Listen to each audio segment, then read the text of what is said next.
ओम शांति। आज बाबा ने बहुत अच्छा पॉइंट कहा कि बच्चे, कर्मों को श्रेष्ठ बनाने की युक्ति क्या है। हमारे कर्म श्रेष्ठ कैसे होंगे? तो श्रेष्ठ कर्म तभी हो सकते हैं जब हम अपने अंतर्भाव से शुद्ध हों। अगर अंतर्भाव से शुद्ध नहीं, हमारे सम और दम, तितिक्षा, मुमुक्षा सारे के सारे बाहर हैं, तो मुश्किल है बहुत।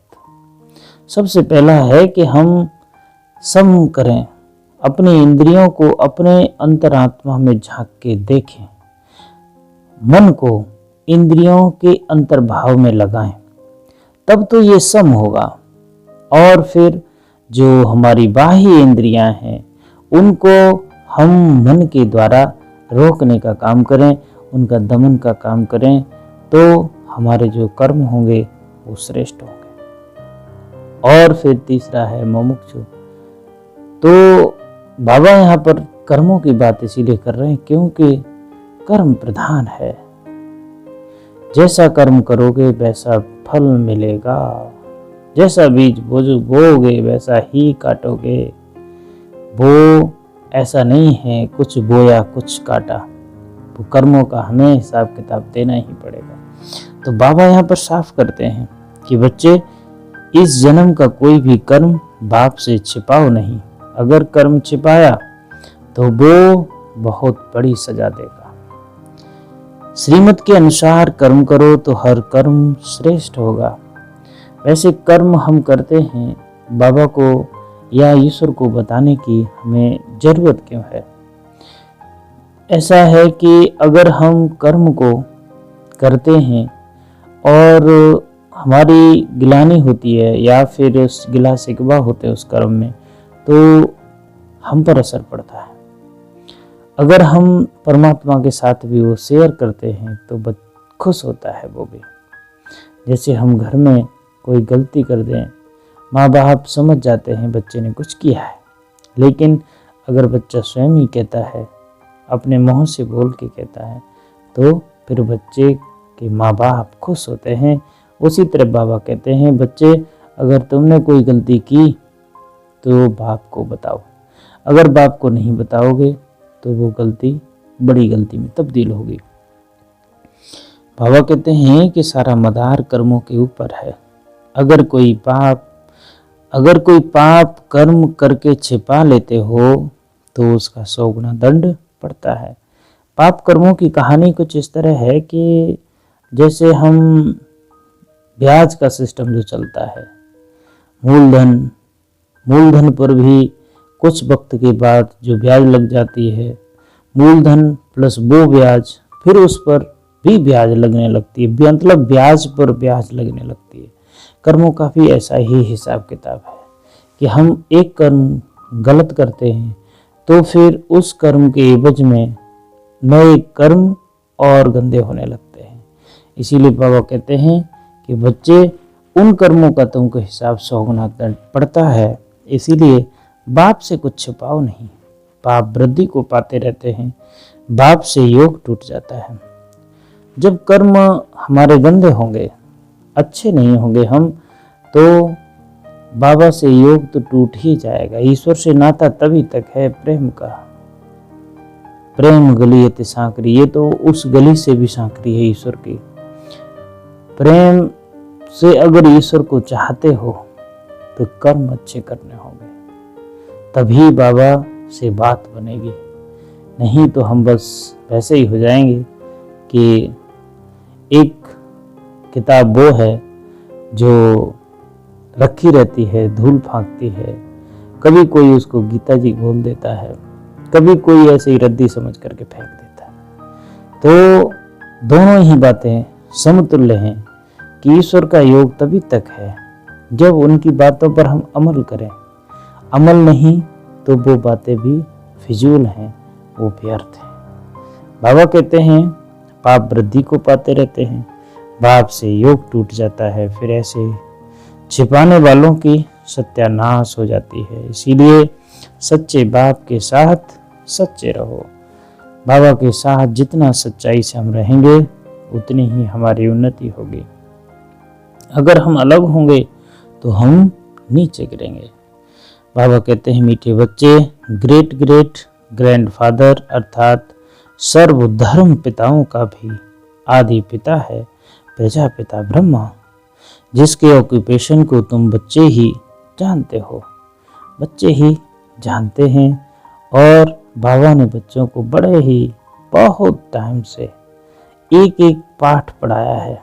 जैसे कि जगदीश भाई कहते थे कि बाबा जब पढ़ाते थे तो पूछते थे बार बार, बच्चा समझा, बच्चा समझा? तो बच्चे कहते थे हाँ बाबा समझे। तो बाबा कहते थे अरे बच्चे कुछ नहीं समझा, खाक भी नहीं समझे हो। तो धीरे धीरे ये सिलसिला है कि बाबा बहुत लंबे अरसे से हमको पढ़ा रहे हैं और हम एक कहना चाहिए कि बहुत अच्छी तरह से एक एक चीज को पढ़ रहे हैं। बाबा कहते हैं कि दुनिया के मनुष्य तो समझते हैं 40,000 वर्ष यहाँ और रहने का है। तुम बच्चों को तो निश्चय है ना, यह बातें भूलो नहीं। यहाँ बैठे हो तो तुम बच्चों को अंदर में बहुत गदगद होना चाहिए। इन आँखों से जो कुछ देखते हो यह तो विनाश होने का है। आत्मा तो अविनाशी है, यह भी बुद्धि में है। हम आत्मा ने पूरे 84 जन्म लिए हैं। अब बाप आया है ले जाने के लिए। पुरानी दुनिया जब पूरी होती है तब बाप आते हैं नई दुनिया बनाने। नई दुनिया से पुरानी दुनिया, फिर पुरानी दुनिया से नई दुनिया। इस चक्र का तुम्हारी बुद्धि में ज्ञान है। जो नया था वो पुराना होगा, जो आज फूल खिला है वो कल मुरझाएगा भी। बाबा वही कह रहे हैं बच्चे, जो दुनिया पुरानी थी वो नई होनी है और जो नई होगी वो फिर एक दिन पुरानी भी होगी, क्योंकि दोनों ही बातें हैं। जो चढ़ा है वो उतरेगा।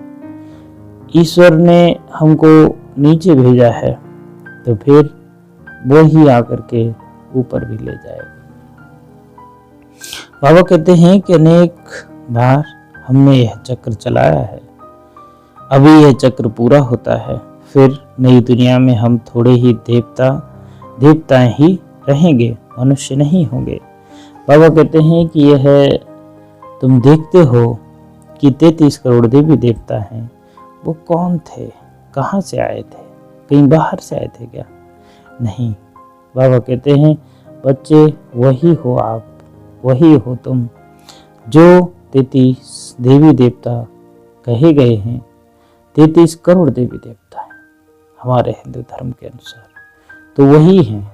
तो बाबा अपने बच्चों को देवता तुल्य बना रहे हैं। बाबा कहते हैं इस समय कितने एक्टर्स हैं, एक के फीचर न मिले दूसरे से। बाबा कहते हैं कि एक्टर्स भली भांति के हैं। लोग देख लो, आज दुनिया में इतने लोग हैं, किसका नहीं मिलता किससे। कोई कुछ कहता है, कोई कुछ कहता है, बहुत अलग अलग है। बाबा कहते हैं फिर कल्प के बाद उस ही फीचर्स के पार्ट रिपीट होते हैं। बाबा कहते हैं वही लोग फिर आते हैं और जो अभी मेहनत करके अपने को अच्छा बना लेगा वो अपना स्थान चेंज कर सकता है, नहीं तो फिर उसको वही पार्ट बजाना पड़ेगा लौट करके जो इसने यहाँ पर बजाया था। बाबा कहते हैं सभी एक्टर्स बिल्कुल एक्यूरेट पार्ट बजाते रहते हैं, कुछ भी फर्क नहीं होता है। सभी आत्माएं अविनाशी हैं।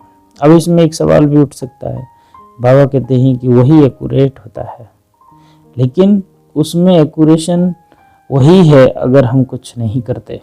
लेकिन बाबा हमसे जो मेहनत करा रहा है वो हमको चढ़ती कला में ले जाना चाहते हैं। बच्चे, तुमने अगर तुम वहाँ पर पहले प्रजा में आए थे तो तुम मेहनत करके अभी मेहनत कर लोगे तो राजा भी बन सकते हो। इसीलिए बाबा हमको ये बातें समझा रहे हैं। कुछ ही फर्क हो नहीं सकता है। सभी आत्माएं अविनाशी हैं, उनके पार्ट भी अविनाशी नुदा हुआ है। कितने समझाने की बातें हैं, कितना समझाते हैं फिर भी भूल जाते हैं, समझा नहीं सकते हैं। यह भी ड्रामा में होना है, हर कल्प राजाई तो स्थापन होती है। सतयुग में थोड़े ही होते हैं, सो भी नंबरवार होते हैं। बाबा कहते हैं कि वहाँ भी होंगे लेकिन नंबरवार होंगे। सच्चे बाप के साथ सच्चा सच्चा रहना है, बाप पर पूरा पूरा बलिहार जाना है, ज्ञान को धारण करना, बुद्धिमान बनना है, अंदर से जिगरी खुशी में रहना है। इतनी खुशी हो, इतना पारा चढ़ा हो कि मैं देवता बनना हूँ। ये अपने में ही एक अलग उमंग है, उत्साह है।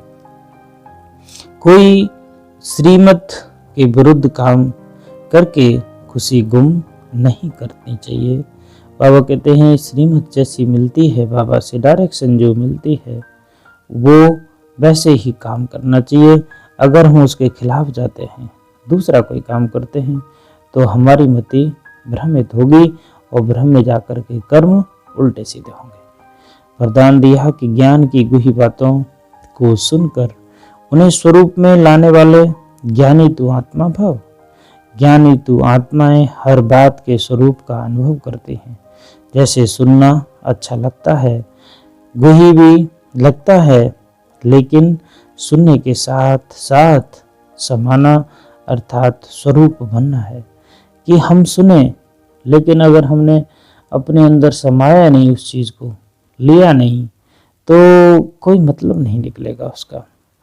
इसका भी अभ्यास होना चाहिए। मैं आत्मा निराकार हूँ, यह बार बार सुनते हो, लेकिन निराकार स्थिति के अनुभव बनकर सुनो।